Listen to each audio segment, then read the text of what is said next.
Good morning, boys and girls. It is Wednesday, January 17th, 2024, and it's a cold one. It feels good, makes you feel alive. I love this shit. I do. Something about it, I don't know. Early morning, not many people are out, the cold, I don't know. I'm up, but in a different way. I'm up in a different way. You know, I got a good night rest, you know what I'm saying? Waking up early to start the day before the world gets a start.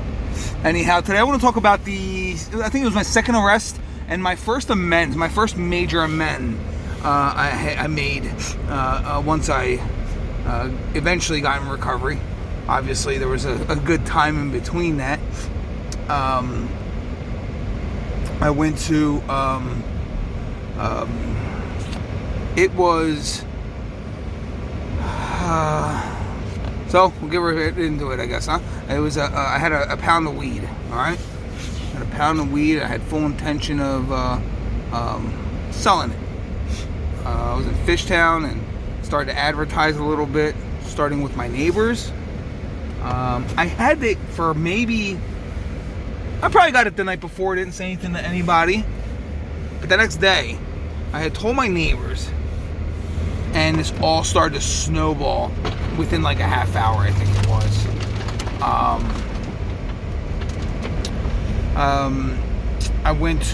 I told my neighbor, you know, because it spread the word, so I could start getting rid of it. Gave him a little bit to test it out. And I headed to CVS to buy supplies. All right? I had a black leather briefcase with it in it. I was in, I think it was a Lancer at the time. And so I parked it up at CVS. I go inside. I come out to my window broke. And an old lady saying, he was on rollerblades. He went that way.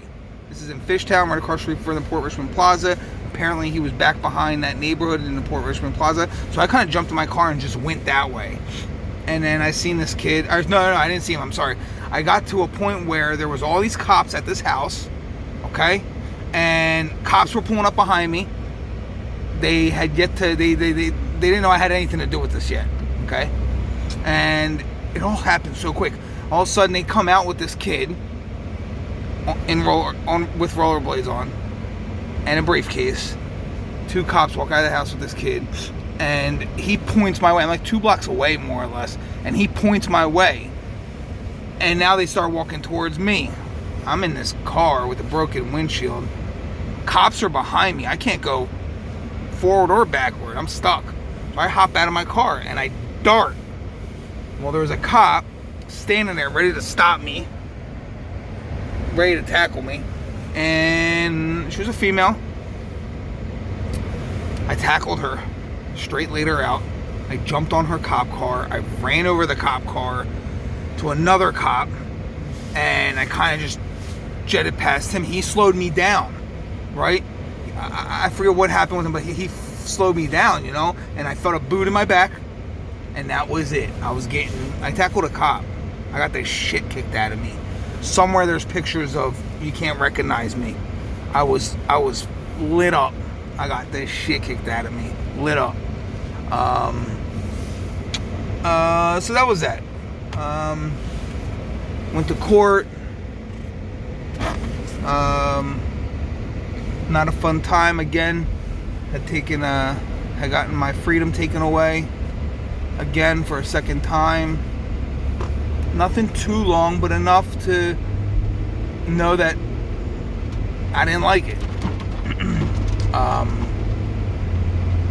So I want to cut to with all those cops.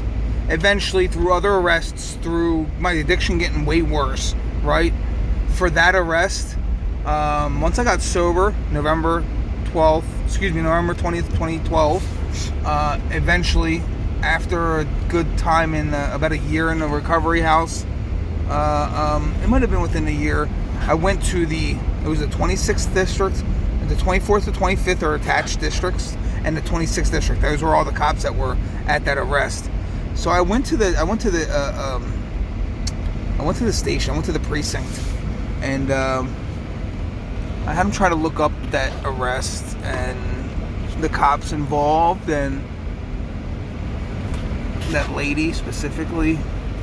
And I made my amends with them, man.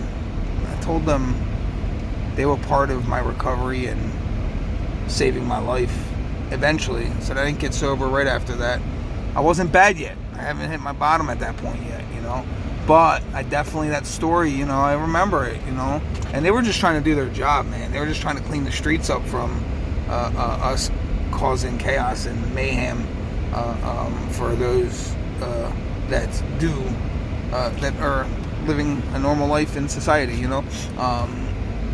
So yeah, I got to make my amends with them, and it was a weight lifted off my back, and they appreciated it like no one ever does this. Like, they don't ever see the final result of anyone getting better. They just steady putting people in jail between drugs, alcohol, deaths, shootings. That's all they see. Like, that's all they freaking see. So this was, I could see it brought some light to them, man. Like, they gathered some people, and they had them come up and meet me, and it was genuine. It's true to this day. I thank them. One of my last arrests, they saved my life. That's when I gave up. That's when I threw my hands up and said, I'm done with this lifestyle. And I didn't fight them, and I let them do what they needed to do, and I was just ready to be all in the program. So that's all I have for today. Stay safe, drive safe. Obviously, if you're here in the Northeast, Philly, whatever, with all the snow we got, it's not like horrible, but the roads are a little slick. Let's try to do something nice for somebody today, whatever it is. Just try to do something nice. Be kind. Think before you say something to someone. You just don't know what they're going through. Be a helping hand to anybody. Let's teach our kids what it means to do the next right thing as well. Be polite. Be kind to one another. Before there is no future. You guys have a great day. If you can, it'll help me. It'll help the cause. If you can follow, please subscribe and follow. I don't think it costs you anything to just hit that button, and it'll help me tremendously. Thank you. You guys take care.